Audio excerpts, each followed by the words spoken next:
You know, this is like the second Star Wars video, maybe three. I don't know when it comes out, but I feel like I'm going to get tired of this real quick.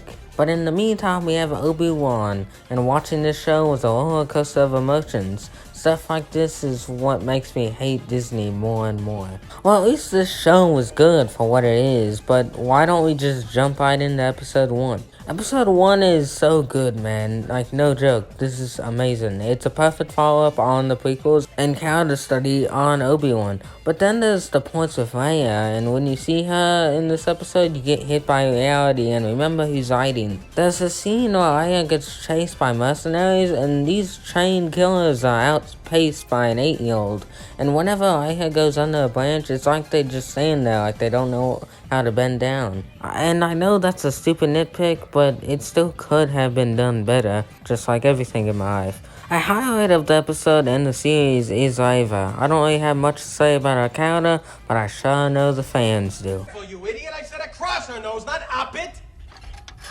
Sorry, sir. Doing my best. Who made that man a gunner? I did, sir. He's my cousin. Who is he? He's an asshole, sir. I know that. What's his name? That is his name, sir. Asshole. Major asshole. And his cousin? He's an asshole, too, sir. Gunner's mate, first class, Philip Asshole. How many assholes we got on this ship anyhow? Yo! I knew it. I'm surrounded by assholes. When I see stuff like this, it reminds me how everything I like has terrible fans. Obi-Wan is the best part of the episode, like I said just a minute ago, but seeing him not in touch with the Force and doing odd jobs is pretty much what I wanted from this. There wasn't a ton of action in the episode, which isn't a complaint for me, because I didn't want a bunch of action besides the final episode, because it would have ruined what I wanted the show to be. But something I don't like is the 6-episode Disney shows. I know I'm not the only one that thinks this, and that's because I can't avoid seeing stuff about it on TikTok, so I'll just say this: it sucks. So let's move on to episode 2. Now this episode is just cool start to finish, man. And I know it was supposed to be sad, but I laughed when I saw the homeless clone trooper. And the action in this episode is awesome, especially the part where he says, "Everybody bleeds." But then the episode comes to another stop because Leia decides to run away, and it is a total waste of time.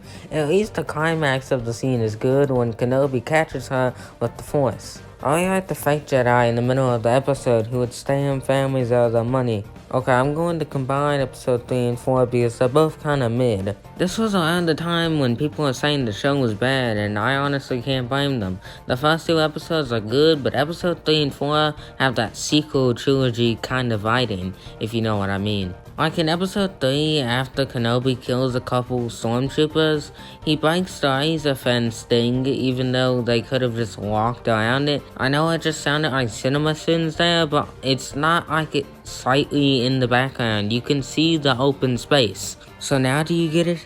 But I'm sure you heard all of that anyway, and all the other bad stuff, like the random character death, that of course I didn't care about. It had no build up, and I don't even know why it was in the episode. They tried to make me care, I can't even remember the guy's name. And also, Kenobi not getting in a stormtrooper suit even though he could, and there not being a mute button on the mic. And before we move on, yes, the stuff with Leia being captured was not good. But it picks up in episode 5 and 6. Episode 5 is so good. Some people would go out and say, but it's carried by nostalgia. I don't respect those people or their opinions, because this episode is awesome. The very obvious highlight is the flashback of Kenobi and Anakin training. The only bad thing about it is that they didn't really try and de-age Hayden Christensen. I don't know how to say the last name, it's stupid anyway. Who plays Anakin? This got pointed out to me by a friend, and now I can't unsee it anymore. One more thing I liked was at the end when Vader brings down the ship. It's really cool. Let's move on to episode 6. This episode is amazing. It's actually peak Star Wars. Something I didn't mention is that Reva only joined the dark side to kill Vader because she was there during Order 66 and almost kills Luke, but has PTSD and doesn't go through with it. But that is not the highlight of the episode because the fight with Vader and Obi-Wan was amazing. I love the part where Obi-Wan gets buried alive and when Vader's mask is cut in half and Obi-Wan tells him, Sorry. I'm sorry, Anakin. for all of it. And Vader's response is bone-chilling. I am not your failure, Obi-Wan.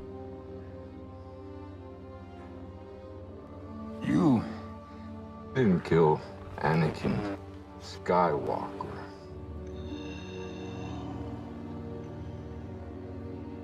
I did. This episode has so much fan service. No, not that kind, you creep. But this episode was exactly what I could ever want from this show. But the best scene in the series is when Obi-Wan says, Hello there. wait, I still got more to say. This video was a pretty short one, I know, but I'm working on some projects coming up. AKA, I'm just really lazy. And I had to do an Obi-Wan video, so you get this. And to be honest, I'm not really proud of this video. I did not have fun writing it, but I mean, I'm about to go edit, so maybe that'll be fun. But just know that Beast Wars Season 2, it's coming, and it's coming soon.